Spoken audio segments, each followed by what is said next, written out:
გამარჯობათ მეგობრებო, ჩემო გამომწერებო.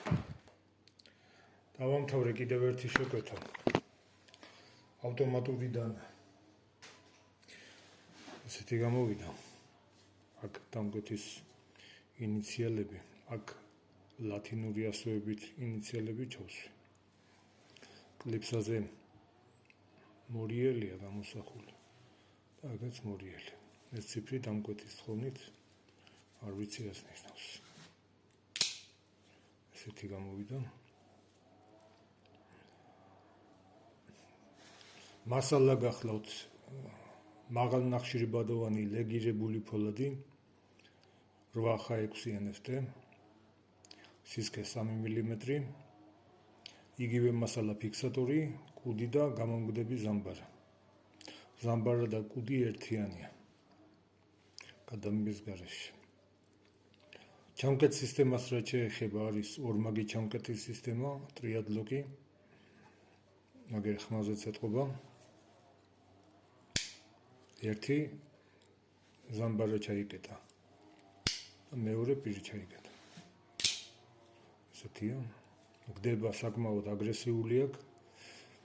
სიმტკიცეს რაც შეეხება არის როკველი შკალით 61-62-მდე. ჩამკეთის სისტემა როგორც თქვი ტრიადლოკი. აქ მაგერ შპონკა ჩანს. აი ეს შპონკა აი ამ ჭრილში ჯდება და დამატებით კეტავს დანას გახსნილ მდგომარეობაში. რა თქმა უნდა.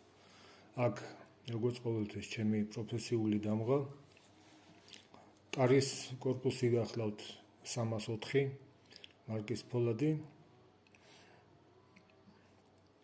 კლიფსა გახლავთ 2018 MAT-T უჟანგავი ფოლადი. ესეთი გამოვიდა ერთობლიობაში.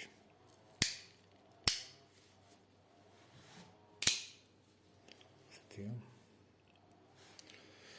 ფურცელსაც წარმატებით იღებს.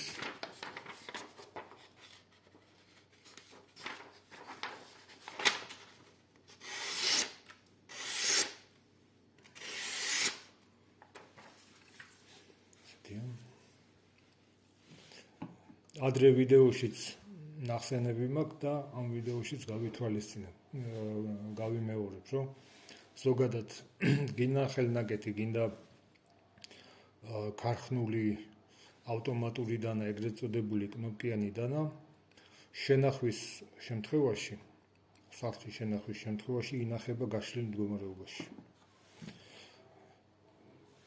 ამ ტიპის დანის შენახვის დაუწერელი კანონია.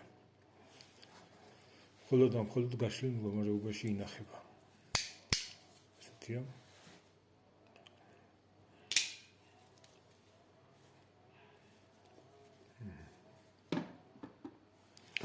მადლობა ყველას, მადლობა ყურადღებისათვის. წარმატებებს გისურვებთ ყველას. მადლობა.